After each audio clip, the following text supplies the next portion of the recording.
¿Qué tal? Buenas noches. Ponemos encima de la mesa un rato de debate aquí en Granada Debate, en Onda Luz Granada. Vamos a hablar hoy en versión municipal, en versión ayuntamiento, en versión ciudad, en lo que está pasando en Granada. Muchas cosas. El centro Lorca, todavía quedan la resaca, el coleo de ese plan de choque, ese plan de saneamiento del que la pasada semana hablamos durante una hora y muchas más cosas. Hoy, por ejemplo, se está hablando en Madrid del corredor mediterráneo. Pero bueno, vamos a intentar ir poco a poco poniendo todos los temas encima de la mesa. Pues vamos, Granada. Marta Gutiérrez, ¿qué tal? Buenas noches. Muy buenas noches. Y Paco Puentedura, Izquierda Unida, buenas noches. Buenas noches y un placer de volver a veros. Ciudadanos, Manolo Olivares, ¿qué tal? Buenas noches. Buenas noches, Fran. Un saludo. Oye, lo del otro día, prometí casi no hacerlo, pero ¿cómo ves lo del otro día, esas manifestaciones a favor, en contra, en la Gran Vía, ahí un poco ahí peleándose todo de buen rollo, pero al final hubo ahí algún que otro empujón? ¿Cómo lo veis? Pues primero, hablo de lo de Cataluña, claro, perdón. Manifestarse siempre tiene que ser un derecho democrático a preservar y a defender. Se defienda la posición que se defienda, siempre y cuando sea democrática, como es lógico.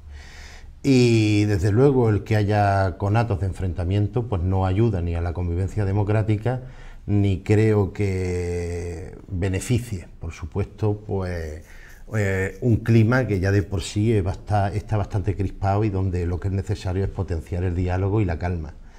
Dicho esto, pues ni me agrada quien por un lado pueda ejercer algún tipo de actitud violenta, ni me puede agradar quien lo ejerza por otro lado. Cualquier idea de forma democrática y democrática siempre se puede defender sin necesidad de llegar a actitudes violentas. De todas formas, yo creo que también fue magnificado. Yo pregunté a los responsables de la policía y local, que no tuvo ninguna intervención, sí, simplemente la del control, y me dijeron que hubo un periodo de 1 minuto o 2 minutos donde hubo ciertos momentos de tensión y donde al final se resolvió. Incluso la policía local actuó también contra quienes cantando el cara al sol estaban provocando y dijeron que eso no era ni democrático ni favorecía la convivencia. En ese sentido, pues creo que no llegó el tema a mayores y espero que la tranquilidad y la normalidad pues se siga manteniendo en nuestra ciudad. Marta, Manolo. Venga, hablo yo el último. Bueno, hace falta mucho diálogo. Yo vivía en Cataluña durante bastante tiempo y sigo teniendo conocidos allí y coincidía en el domingo en que ha habido una dejación de funciones por parte de los representantes políticos de uno o de otro lado. La política debe ser diálogo hasta el final, todo el tiempo, y desde luego cuando falla, cuando fracasa y hay que pasar a nueva etapa que tiene que ser de nuevo de diálogo, lo que desde luego es inaceptable es el uso de la fuerza. Eso por encima de todo, el uso de la fuerza hacia personas que están actuando pacíficamente y están indefensas. Entonces esto yo entiendo que fue de una gran gravedad, nos dejó muchísima tristeza a todos. Creo que eso es un sentimiento compartido en todas partes y, en fin, después de esa tristeza, pues hace falta recuperarse de nuevo y de nuevo recuperar el diálogo y salir de esto de esa manera, con muchísimo diálogo, que es lo que pues nos está propiciando, nos está buscando, y hay que recuperar y hay que buscar todos los medios, por todos los medios.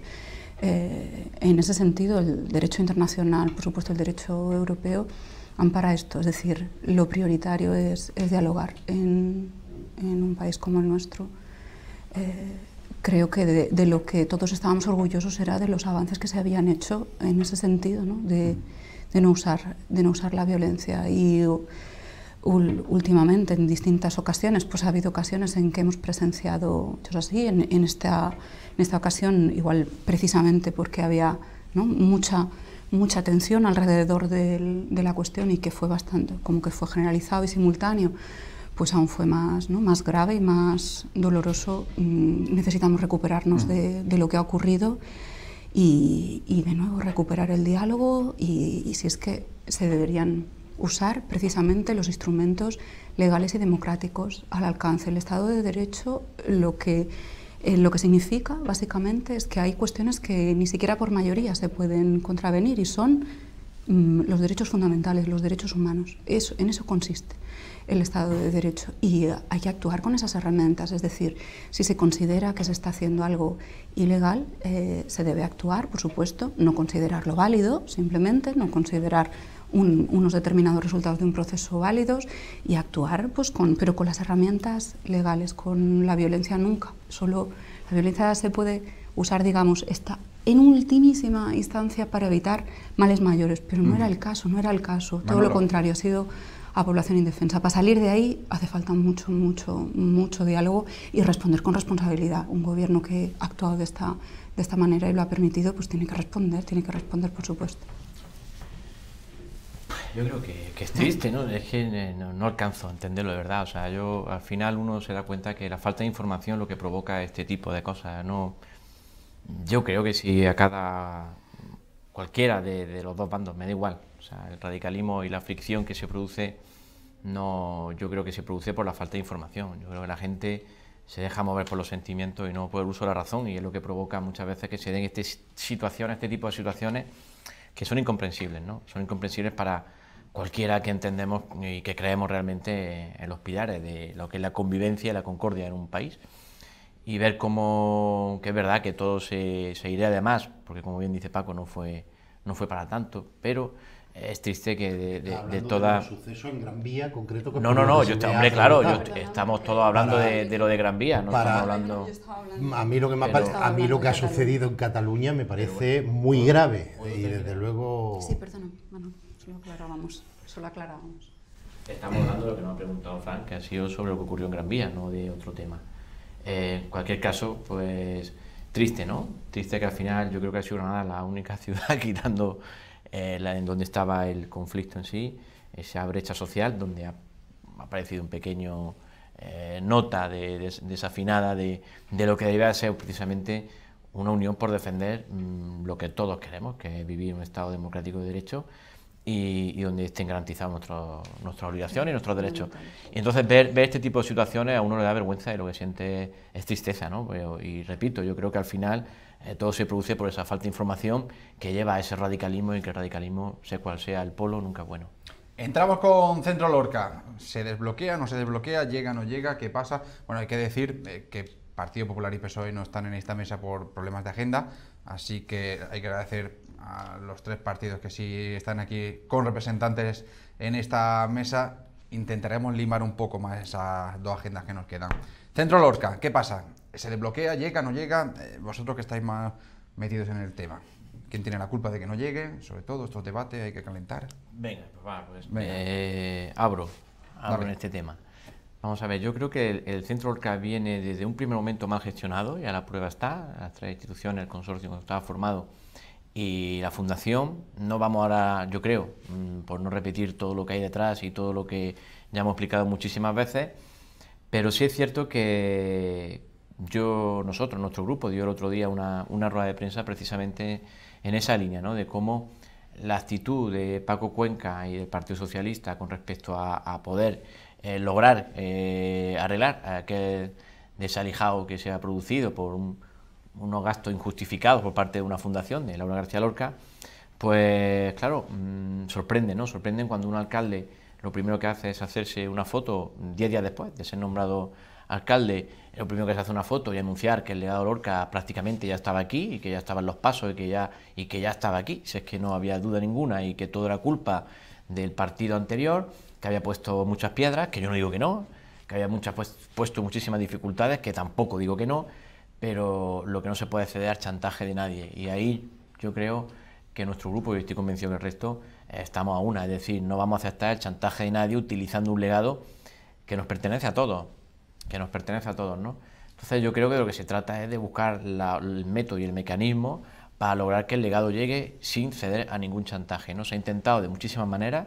A nosotros nos preocupa, que fue lo que dije en la rueda de prensa, es que la actitud de Paco Cuenca ha sido un poco esconder ese chantaje, intentar camuflarlo, y que el legado Lorca llegase, no sé si con el único objetivo de decir he logrado yo, y poner la bandera como cuando llegó Estados Unidos a la Luna, decir he logrado yo que el legado llegue, o no. Entonces me preocupa cualquiera de las dos cosas. Esta primera me preocupa mucho más, ¿no? Si es simplemente a lo que tienen acostumbrados, que es la foto y el vacío después, pues no me preocupa tanto. Si lo que intenta es esconder algún tipo de favoritismo de gestión o esconder alguna gestión no bien hecha, por decirlo así, de su partido, pues nos preocupa muchísimo, ¿no? A partir de aquí, ¿qué es lo que toca? Pues toca lo que dijo el abogado del Estado y toca lo que todos los grupos venimos defendiendo, y es que se liquide la encomienda de gestión con la Fundación y que se comience a estudiar los derechos y las reclamaciones patrimoniales que sean pertinentes, nada más. ¿Que eso es fácil o sencillo? Pues hombre, tendrá su dificultad en cuanto a lo documental que exista, pero también cualquiera que conoce el mundo judicial sabe que tú tienes un plazo para presentar documental y lo que no puede es, una vez vencido ese plazo, llegar y aportar otra documentación, y entonces retrasamos. Y cuando terminas de estudiar esa documentación, te aporta otra documentación. Pero claro, esto es el cuento uno que acaba, esto tiene que acabar. O sea, hay un plazo, aquí se acaba el plazo de presentar documentación, si después aparecen facturas que lo justifican todo, pues lo siento, pero usted tuvo su plazo y hasta aquí venció. Y empezar ya a funcionar, liquidación de esa encomienda y reclamación patrimonial que corresponde, por supuesto, empezar a agilizar los trámites para que el legado llegue aquí. Las cosas como son. En una reunión de Junta de Portavoces fue Paco Puentedura quien decía que una de las ideas que proponía encima de la mesa era pues, que se declarase bien interés cultural, que se iniciase para que de esa manera no se pueda tampoco vender, porque había también dudas o sospechas de que cuando haga inventario no corresponda con lo que había. Pero bueno, eso vendrá más adelante y eso lo compartimos. Es decir, lo que hace falta es que el legado llegue, porque lo que no puede ser, y acabo ya, es que tengamos un centro sin legado y por otro lado un legado sin centro como la Huerta de San Vicente. Llevamos pocos minutos, pero ya voy a empezar a pedir brevedad, fíjate, es la tónica que tocaba, así que... No, yo lo agradezco, por una vez que los problemas de brevedad no vienen por mi verdad, parte, es verdad. Pues no hay nada que... ¿Cómo voy a perdonar yo el mismo pecado en el que incurro muchas veces? Eso es imposible. Bueno, así que me voy a obligar a ser breve. Yo comparto gran parte de lo que aquí acaba de señalar Manuel, pero además quiero añadir donde creo yo que está el quid de la cuestión y el problema político. Es decir, vamos a ver, el legado nunca va a llegar a Granada hasta que las administraciones no le busquen un enjuague a un problema de millones de euros sin justificar por parte de quien es propietario del legado, que es la Fundación. Por lo tanto, no llegará. Y yo quiero ser así de claro, es decir, es que hay una serie de irregularidades gravísimas que yo creo que a estas alturas deberían estar en Fiscalía. No voy a hablar de ilegalidades porque eso el ordenamiento jurídico quien tiene que definir, pero irregularidades de forma grave. Es que después de 5 o 6 procedimientos auditores se dan por falta de reconocer más de 3,5 millones de euros, y además entre lo que se da como justificado hay gastos de muchísima dudosa gestión y de dudosa justificación, y aún así faltan 3,5 millones de euros.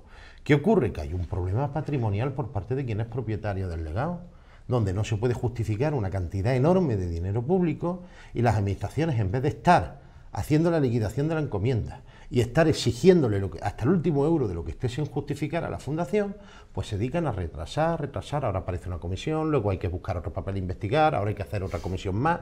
Por cierto, ponemos al zorro a guardar las gallinas, es decir, el que tiene que ser auditado, que es la Fundación Lorca, que es la que ejecutó la encomienda de gestión para la construcción del centro, forma parte de la comisión que tiene que auditar, es decir, auditarse a sí mismo.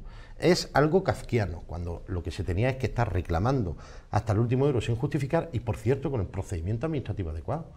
Porque otro de los problemas es que se pretende hacer la liquidación de una encomienda. La liquidación me estoy refiriendo al cierre de cuentas, ¿no?, de esa encomienda, que tiene que aclarar hasta el último euro de dinero público si se ha destinado de forma correcta o no, y se pretende hacer sin que haya ningún informe ni de intervención del ayuntamiento, que es quien tiene asumidas esas funciones en el consorcio que regula Centro Lorca, pero ni siquiera de la Junta o de la Intervención General del Estado, que diga en un informe por escrito: oiga, el procedimiento por el cual ustedes están dando los gastos justificados es el que administrativamente procede. No hay un informe. Es que la derivada de responsabilidad legal también puede ser ante los miembros políticos del consorcio si dan por justificado algo de forma irregular y de forma incorrecta.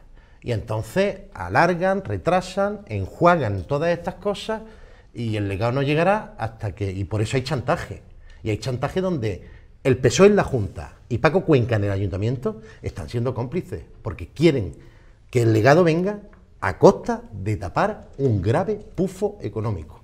Y luego ya las dobles situaciones, y con esto acabo, o varas de medir que hay en este Ayuntamiento. Mientras en el Centro Lorca se han enterrado millones y millones de euros, tenemos la Huerta de San Vicente, que además recoge un patrimonio lorquiano importantísimo, tan importante como el propio legado que tiene que llegar del poeta Granada, bueno, no voy a decir que más, pero al menos tan importante, ¿no? Exactamente. Y nos encontramos con un museo visitable donde se está deteriorando enormemente, donde no se hacen las inversiones necesarias para proteger ese legado que es patrimonio de la ciudad, y encima de todo, pues la Fundación teniendo secuestrado el legado. Yo creo que he sido claro. Sí. Marta, voy a llamar a Baldomero para controlar. Tenéis unos relojes muy chulos en el salón de pleno. Vamos a ver lo que le ha costado a Baldomero. He sido claro, pero no breve. No breve. Marta va a ser breve esta vez, a ver seguro. si yo compenso, porque además me lo han puesto fácil. Estamos de acuerdo totalmente con lo que ha planteado Manolo y con lo que ha complementado Paco. Al respecto, una cosa más, que también hemos dicho en reiteradas ocasiones: el crédito con la Caixa. Hay 4 millones de un crédito de la Fundación García Lorca con la Caixa. La Fundación, recordemos, son patronos el Ayuntamiento, creo que el Ministerio de Cultura también, y la Junta. Por lo menos la Junta y el Ayuntamiento. Y ese crédito no sabemos con qué se avaló, qué garantía se dio de devolución. La cuestión es que, con cargo a ese crédito, pues se pretendió en un momento dado que se firmara un convenio. La Fundación lo firmó, Laura lo firmó, un convenio, parece ser, de patrocinio.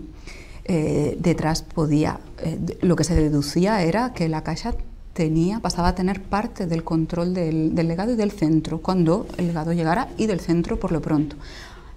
Digamos, decisión sobre la programación y, en fin, y también en cuestión de imagen.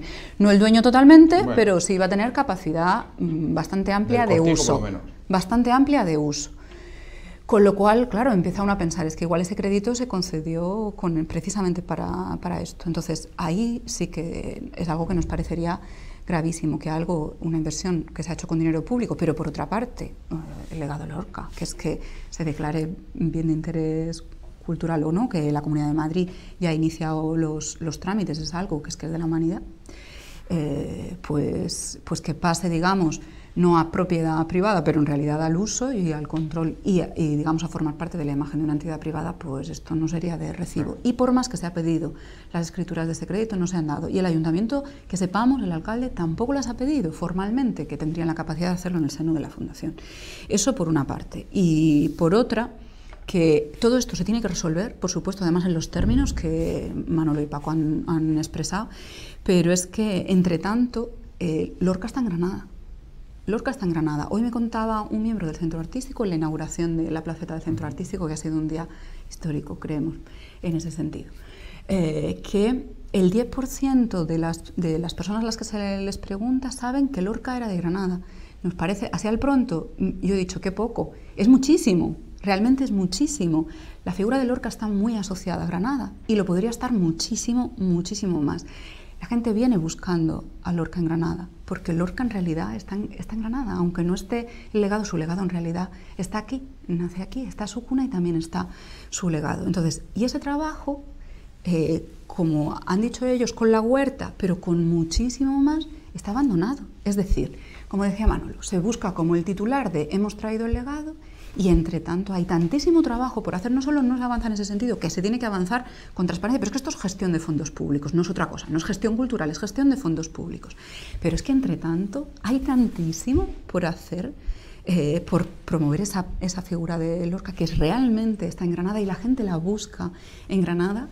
Y no solo a nivel, digamos, cultural, en todos los niveles. Esto que decimos siempre de recuperar el vínculo con la Vega y que está tanto en la raíz de la obra de Lorca, en tantos sentidos. Entonces, lo que entendemos es que hay que seguir trabajando, eso se tiene que resolver, pero hay que seguir pensando que la figura de Lorca no está solo, digamos, en el legado material de Lorca ni en el centro Lorca, y ese trabajo hay que hacerlo de forma pero amplia. De cara a la gente, si tuviéramos que poner, y os pido un titular precisamente, porque para no volver otra vez a ahondar en el asunto, para la gente, ¿qué titular podríamos dar de por qué el legado de Lorca no está en Granada? Un titular, lo dejo que... Pues, para mí fueron muy claras las declaraciones del alcalde justo en el discurso de inauguración sin el legado todavía del centro Lorca, y hablo del exalcalde de Torres Hurtado, que dijo abiertamente, el nombre de Lorca nos ha servido para muchas cosas, hemos conseguido muchas cosas gracias al nombre de Lorca. Ese es el tema. Este proceso, esto no se hizo, o al menos no todos los intereses, no todo el trabajo que se hizo por promover la figura de Lorca y por traer el legado. Sí. Había intereses derivados y eso es lo que está, dificultando titular, Paco, que llegue al legado. Pues que quieren usar a Lorca para un cambalache. Manolo. Yo creo que los errores de gestión y control por parte de las administraciones sobre la Fundación Lorca para el legado hace que se haya convertido en un arma de esconder los errores cometidos y por eso no llega el legado. Al final no se puede los proyectos importantes, culturales, o sea, lo que sea, convertirse en chiringuitos para conseguir dinero. Plan de saneamiento, estamos con el coleo, ya viendo, nos gustaría que hubiera alguien del ayuntamiento, sobre todo para que esto fuera un debate completo. Del ayuntamiento. Perdón, del equipo de gobierno, eso es verdad, sí. bien puntualizado, para que se convirtiera esto en un debate completo, pero estoy muy contento de que estéis los tres con vuestro punto de vista, todo hay que decirlo. Lo sabemos. Hay que decirlo. Tema plan de saneamiento, plan de choque. Una semana después del gran debate que tuvimos, ¿cómo está la cosa? ¿Se ha llegado a un consenso? ¿Ahí ya plan de saneamiento? ¿Estáis todos a una? ¿Sois una piña? Estamos exactamente igual. Ya breve, con titulares, eso me gusta lo de los titulares, pero bueno. Estamos exactamente igual, no que hace una semana, sino que hace un año. ¿Y quién tiene la culpa de eso? La culpa se tiene cuando se presentan unos números que vienen a ser como las lentejas o las tomas las dejas. Es decir, detrás de esos números no hay una memoria explicativa de dónde salen esos números para poder ahondar. Las medidas, el otro día estuvimos, ¿no?, debatiendo, incluso en la reunión de portavoces con Marta, que debatíamos los dos porque es un punto en el que nos encontramos, pero estoy convencido que si nos sentamos y empezamos a trabajar y empezamos a hablar y empezamos a tal, no voy a decir al 100% de acuerdo, pero sí que seguramente encontraremos un punto intermedio, convencido.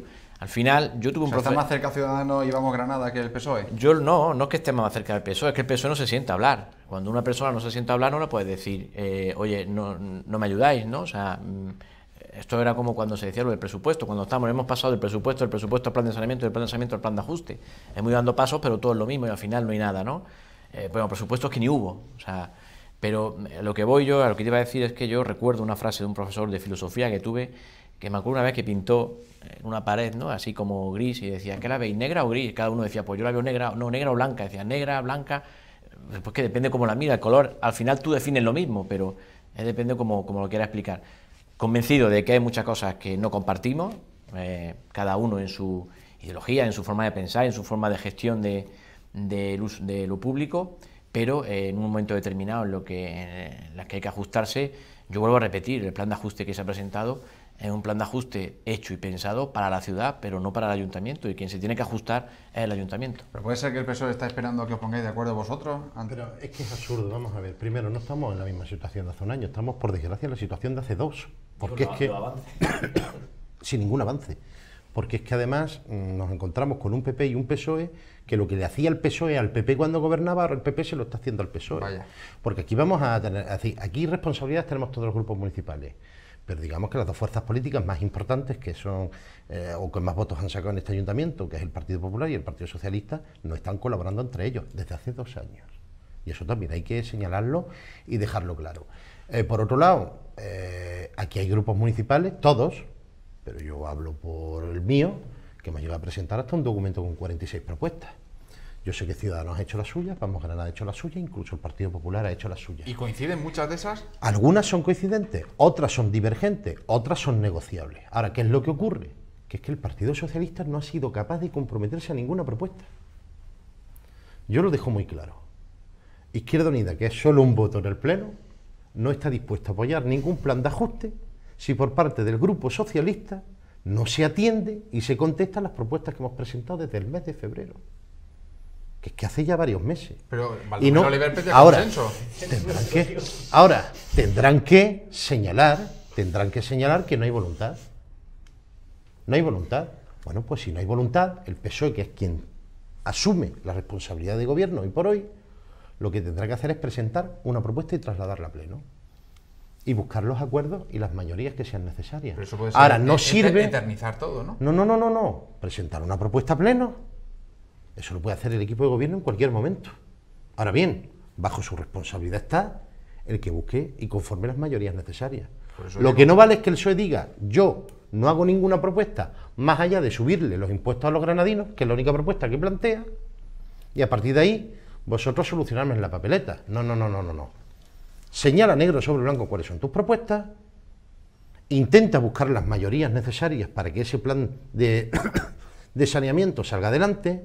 Si no sale adelante, en el pleno del ayuntamiento, cada grupo municipal nos retrataremos y con las posiciones que tengan que hacerse, y a partir de ahí que la ciudadanía juzgue.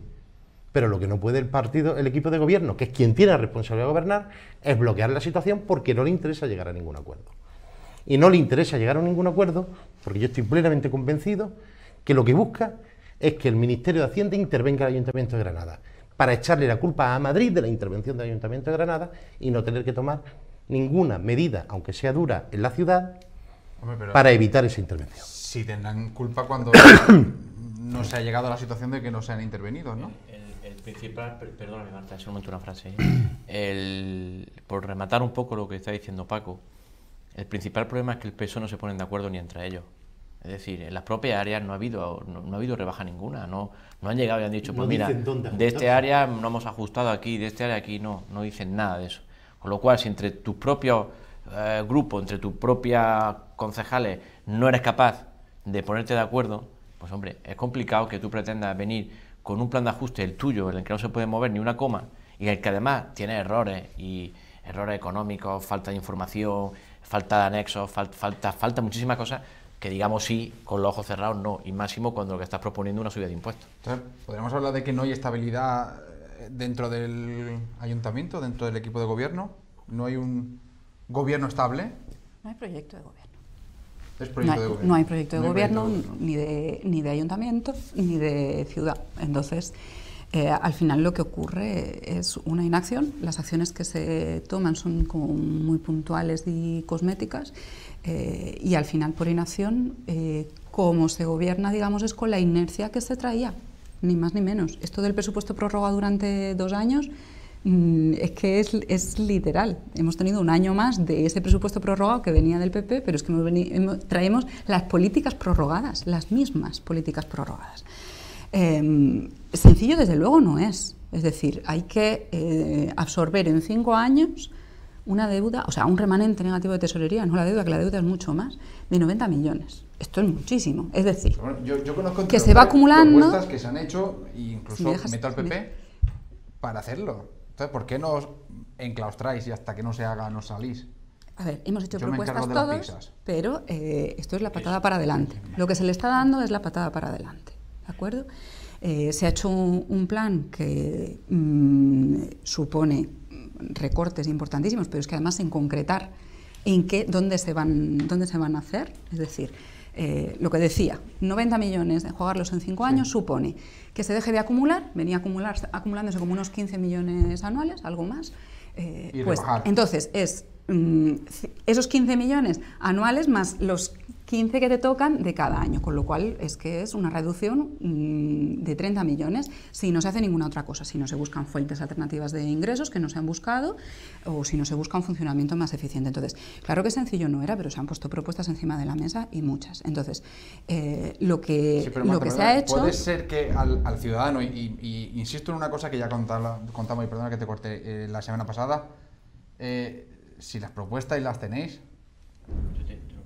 ¿por qué no se hacen? Para ponerlas en práctica hace falta una apuesta valiente, si me permitís, porque es que yo no he podido intervenir, que digamos no estoy en segundo tal.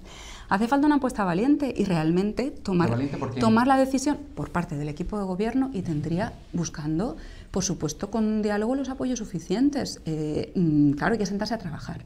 Si en marzo, cuando se desecha el hacer el plan de saneamiento, porque ya no llegamos al plazo que nos ha puesto el Ministerio, se continúa trabajando en ese plan de ajuste, igual ahora esas medidas se habrían podido abordar, pero no, es que no se ha vuelto a trabajar hasta ahora. Y ahora la respuesta en muchos de los casos es, esto es que no nos da tiempo a estudiarlo. Tienes las medidas encima de la mesa desde hace año y medio. El plan de energía, el estudiar la remunicipalización de servicios, que en algunos sabemos además que estaríamos de acuerdo bastantes grupos, con Ciudadanos lo hemos hablado muchas veces, hay determinados servicios que sí estaríamos de acuerdo todos en recuperar la gestión directa. Esa es la cuestión. Entonces, la salida fácil es buscar el apoyo de quien venía haciendo esas mismas políticas. Entonces, en eso es en lo que estamos. Y lo peor, exactamente, y lo peor es que este plan de ajuste supone una deuda de 30 millones más. No hay garantía de que se vaya a absorber el remanente que tenemos, pero es que además van a ser 30 millones más de deuda que se añaden a los más de 250 que llevamos. Déjanos ser breve a los tres. Continúo también siendo breve yo. Simplemente decir una cosa. Vamos a ver, las propuestas están hechas. El problema es que las propuestas hay que contabilizarlas, hay que darles un argumento técnico y una proyección concreta en una previsión a 5 años que tiene el plan de ajuste. Eso no lo podemos hacer un grupo municipal de la oposición, lo tiene que hacer un grupo municipal del Partido Socialista. ¿Cuál es? O un equipo de gobierno, no, lo tiene que hacer el Partido Socialista o el equipo de gobierno socialista, que es quien tiene a su disposición a los trabajadores y a los técnicos municipales. ¿Dónde radica el problema? El PSOE nunca dice que no, pero lo alarga. Hay que estudiarlo, hay que verlo, y mientras tanto, lo que hay que negociar con extremada urgencia es subir el IBI un 12%. ¿Qué es lo que decimos? Y yo creo que en eso, al menos los grupos de la oposición, señalamos como algo prioritario. No, mire usted, vamos a ponernos de acuerdo en las medidas que controlen el gasto estructural en este ayuntamiento y mejoren los ingresos sin subidas de impuestos, porque hay mucho que luchar contra el fraude fiscal en esta ciudad, por poner un ejemplo, y una vez que las concretemos, si luego falta algo para cubrir los objetivos, pues ya hablaremos de impuestos y hablaremos de progresividad fiscal. ¿Pero qué ocurre? Que se pretende hacer la casa por el tejado. Y al final nos encontramos con un propio equipo de gobierno que cualquier posibilidad de diálogo o de encuentro, sea más difícil o sea más fácil, lo boicotea, porque quiere imponer lo que sabe que todos vamos a decir que no. El primero en hablar será Manolo Olivares, Ciudadano. Un pequeño alto, 3 minutos de pausa. Es que ya voy tarde y tenemos que comer. Vamos a hacer un pequeño alto y seguimos. Primero será Manolo Olivares.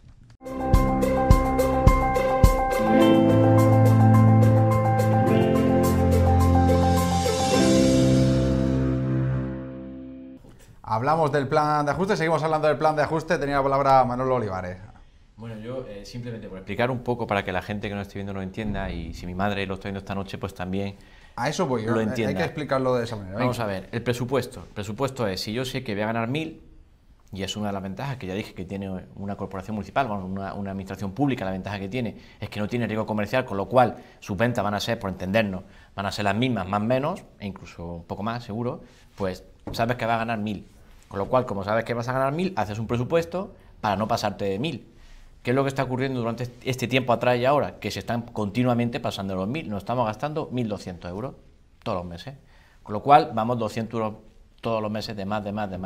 ¿Cómo se pagan entonces las cosas o cómo se pagan los sueldos? Pues lógicamente dejando de pagar otras, que es los proveedores, que es la gente, autónomos, empresarios y bueno, y otro tipo de facturas de este ayuntamiento que no se pagan o que se retrasan en el periodo de pago. Y entonces la bola, pues cada vez se va haciendo más grande. ¿Eso qué hace?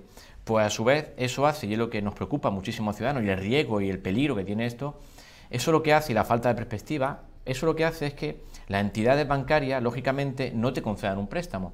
Con lo cual, difícilmente vas a poder hacer inversiones a largo plazo, porque claro, no todo el mundo tiene dinero para invertir. Entonces tú dices, si yo me quiero comprar un coche, como no puedo, no tengo ahorrado todo el dinero, pero sí sé que lo voy a tener, pues pido un préstamo al banco y lo pago. Cuando tú estás en esta situación, lógicamente los intereses te suben, con lo cual cada vez más ahogado. O sea, cuanto más tardamos en salir de aquí, pues estaremos más ahogados. Por eso decía, y ese es el presupuesto. Es decir, el presupuesto hay que hacerlo otra vez para decir, no, nos estamos gastando 1.200 y hay que gastarse 1.000. ¿De dónde quitamos esos 200? Bueno, pues ahí donde estamos. Ahí donde estamos.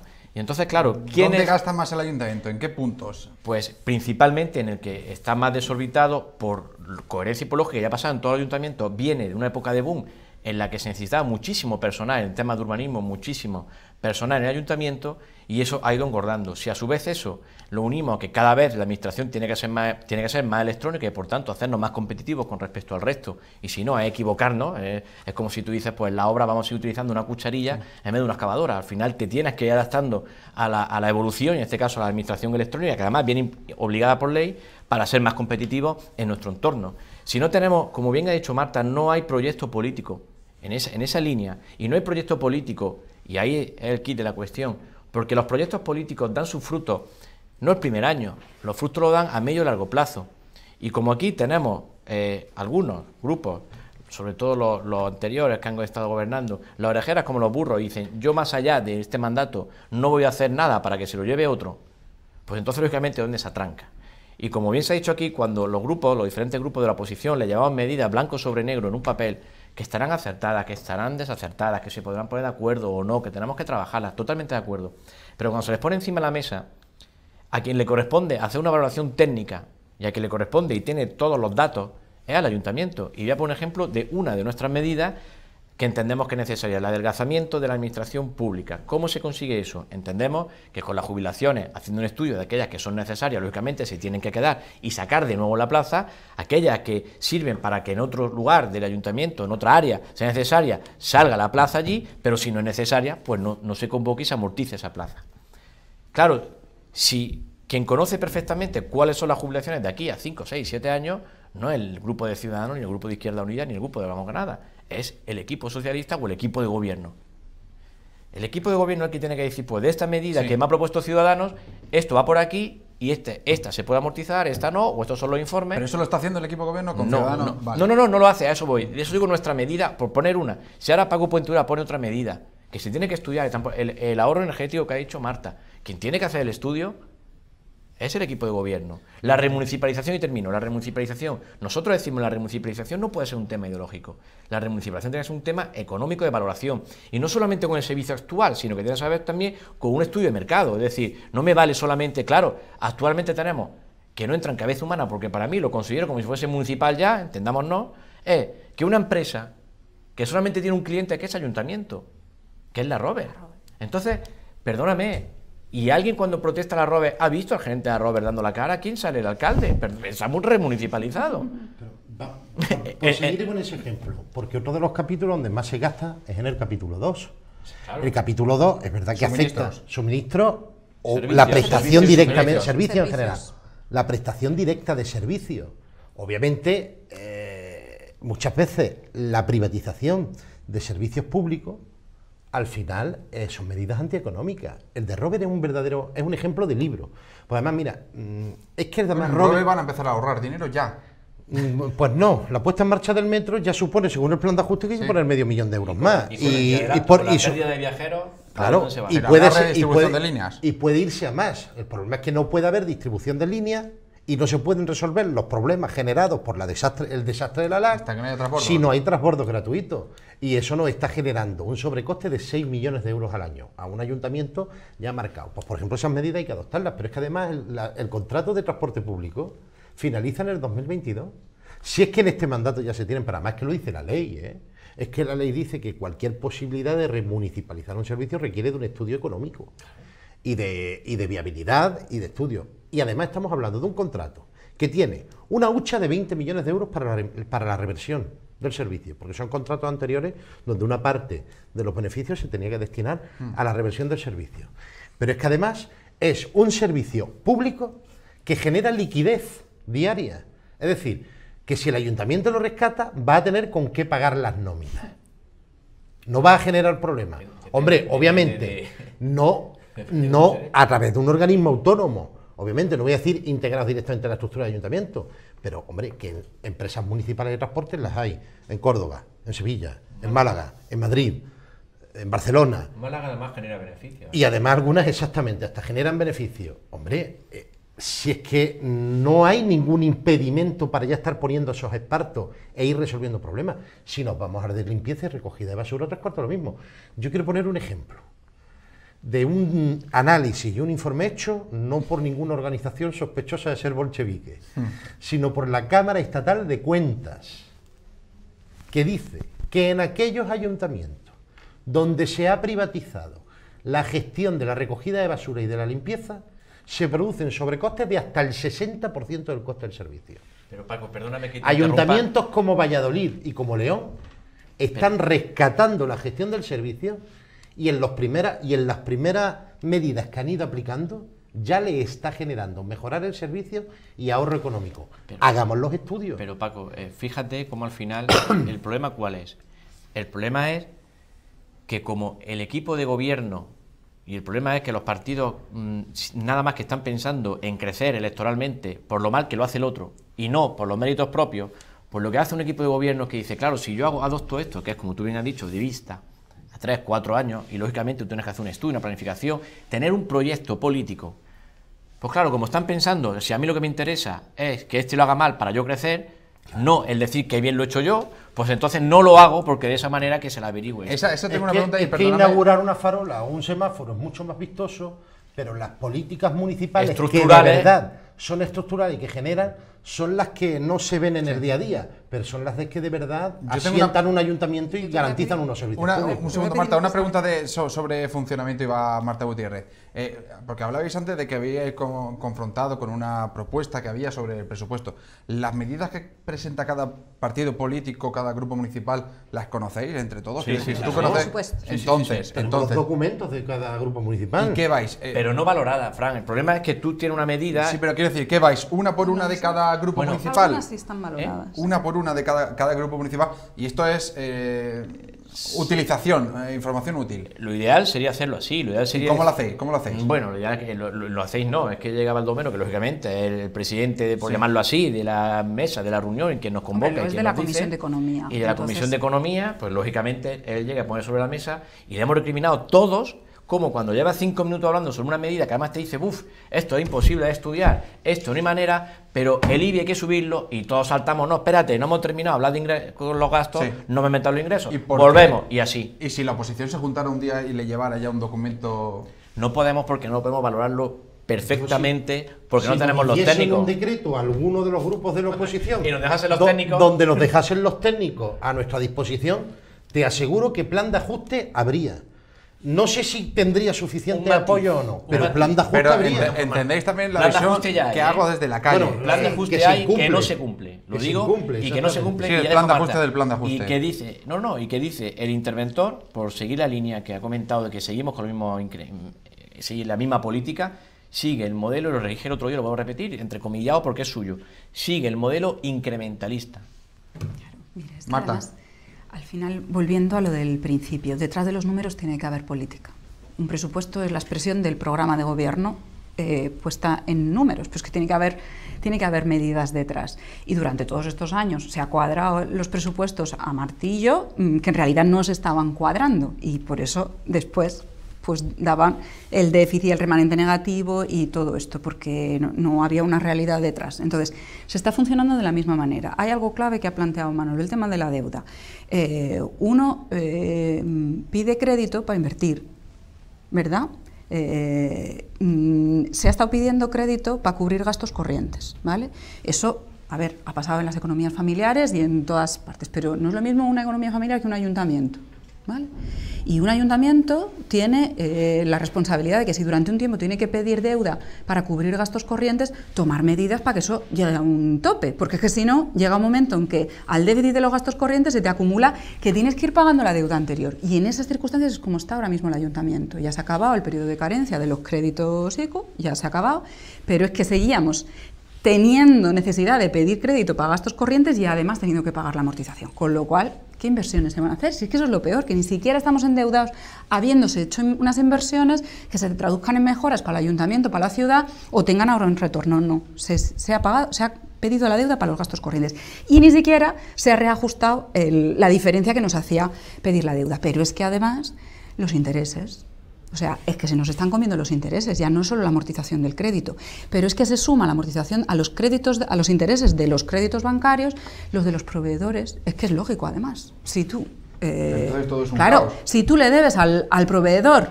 llega un momento en que, claro, si se externaliza el servicio, para no tener, porque no puedes pedir crédito, y entonces quien te da el crédito, por así decir, es la empresa, y tú, claro, Para pagar, si gestionas el servicio directamente, tienes que pagar nóminas. En vez de pagar nóminas, que las tienes que pagar al día, externalizas el servicio y la empresa me lo aguanta, pero luego te va a cobrar intereses. Estamos exactamente en las mismas. Eso por un lado. Por otro lado, digo porque... Marta, que si no se nos va. Sí, trataré de ser breve, pero es que si no... Es que, claro, tengo que hacer el repaso completo.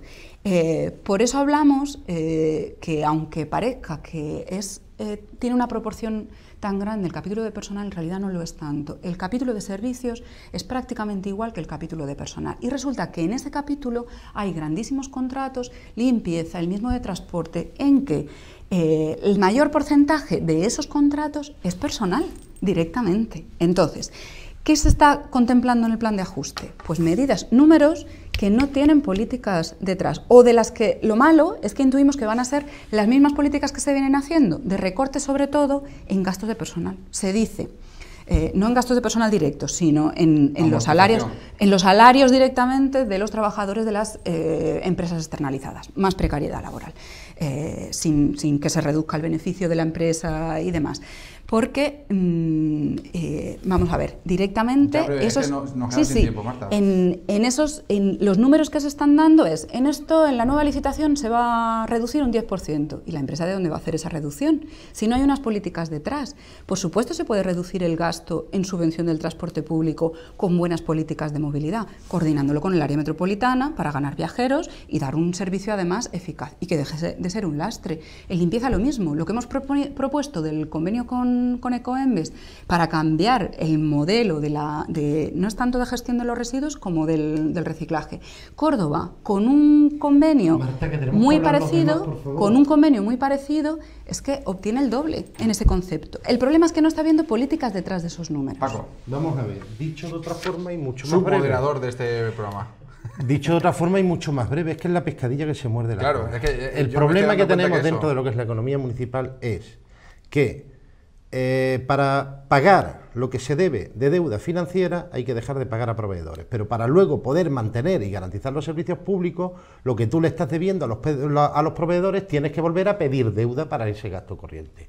Y al final eso te genera además unos intereses que no puedes destinar ni a reequilibrar el sistema de deuda ni a mejorar servicios públicos, porque además mientras el tipo de interés está al 0,1%, los planes de pago a proveedores que el gobierno central nos obligó a hacer, los plantea con unos intereses muy superiores a esa carga financiera. Y a su vez, como la prioridad del artículo 135 y la ley de estabilidad presupuestaria es que lo primero que hay que hacer es pagar a los bancos antes que a los proveedores, lo que le estás debiendo a los proveedores te genera intereses de demora que están a un 5, un 6 y en algunos casos, en algunos contratos, hasta un 7%.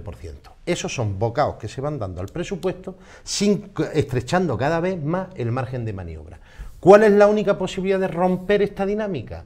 Pues precisamente el atender no solo la situación de capítulo 1, porque dentro del capítulo 1 no se trata de perder empleo público, se trata a lo mejor de esos 200 puestos de libre designación, empezar a reorganizarlos y reestructurarlos internamente, porque redes clientelares hay tela en el ayuntamiento. Yo recuerdo... ¿Redistribuir significa tocar sueldos? Yo lo que estoy diciendo es que en el 2014 hay una sentencia que le dice al Ayuntamiento de Granada que hay 200 puestos a dedo en el Ayuntamiento de Granada, que tras eso lo que responden no son los criterios de igualdad, mérito y capacidad, sino la de carné de partido. Y miren ustedes, el carné de partido al partido, pero no al ayuntamiento, con lo cual el que hayan enchufado a la calle que no ha pasado proceso selectivo. Y por otro lado, y con esto acabo, para darle paso a la brevedad a Manolo Olivares, es que el rescate a la gestión de servicios públicos te hace romper esa dinámica precisamente de deuda a proveedor que tienes que cubrir con deuda financiera y que genera más carga financiera, porque no es entendible que haya servicios municipales y empresas apostas para tener un solo cliente, que es el ayuntamiento, donde el sector privado se gana el beneficio, mientras que el ayuntamiento y los granadinos son quienes cargan precisamente con todos los perjuicios. Y vamos a ir terminando, Manolo. Pues muy brevemente, vamos diciendo esquemático, ¿no? Pero yo resumo ya del todo. No se puede gastar más de lo que se ingresa. Yo creo que mi abuelo y nuestro abuelo lo tienen clarísimo, más de lo que se... y nosotros también, ¿no? O ingresar más o gastar menos. No cabe otra. Y entonces, claro, cuando uno lleva gastando más de lo que ingresa durante un tiempo, le vienen las deudas. Y como le vienen deudas, pide un préstamo. Y cuando pide el préstamo, pues entonces está peor la situación si no te empiezas a retener, a ajustar, de ahí el plan de ajuste. Porque si no te ajustas, pues lógicamente cada vez la bola es más grande y cada vez, pues como he dicho antes, que es nuestra máxima preocupación, pues no puede ser competitivo con respecto al resto de ciudades y nos vamos bajando cuesta abajo y sin freno nuestra posibilidad de crecimiento. Aquí lo que cabe es, como digo, y las medidas no son inmediatas, no hay ninguna medida que la tome y mañana ya esté solucionando el problema, son medidas estructurales que a corto plazo son hasta mal vistas públicamente o en algún sector, pero a medio y largo plazo es cuando se ven los beneficios. El problema, como he dicho antes, es que lógicamente hay partidos que nada más que piensan en su mandato y no piensan en más allá. Cuando uno no tiene una visión que tenemos que tener al mínimo de 10 años, yo lo dije hace tiempo y sigo insistiendo, aquí hacen falta medidas a 10 años mínimo, pues entonces no saldremos nunca de aquí, y lo que se espera por parte de uno y otro es que venga papá Estado y diga, venga, que os perdono a todos y que partimos de cero. Y eso no va a pasar. Y eso no va a pasar porque la situación es difícil en todos los sitios y no puede pasar. Y además... 30 segundos te queda. Bueno, pues simplemente decir eso, que de donde no hay no se puede sacar y por tanto lo que toca es gastar menos y ahorrar, no ahorrar sino pagar. Lo vamos a dejar aquí. Sé que tendremos que tener otro debate de por qué no se ha dejado hablar más, pero bueno, eso lo tendremos la próxima semana. Ha sido un placer, Marta Gutiérrez. Gracias por todo. Muchas gracias a vosotros. Gracias. Muchas gracias por todo y hasta la semana que viene. Manolo Olivares, gracias. Muchas gracias, obediente, ¿eh? Sí. Bueno, hoy os habéis pasado. Hoy, como no estaba Chema Rueda, habéis hecho más lo que queríais. Nos hemos peleado menos. Claro, porque no estaba Chema Rueda. Pobre Chema Rueda. Sí, vamos a dejarlo ahí. Volvemos mañana con más debate y la próxima semana más encima de la mesa de política municipal. Gracias, sean felices.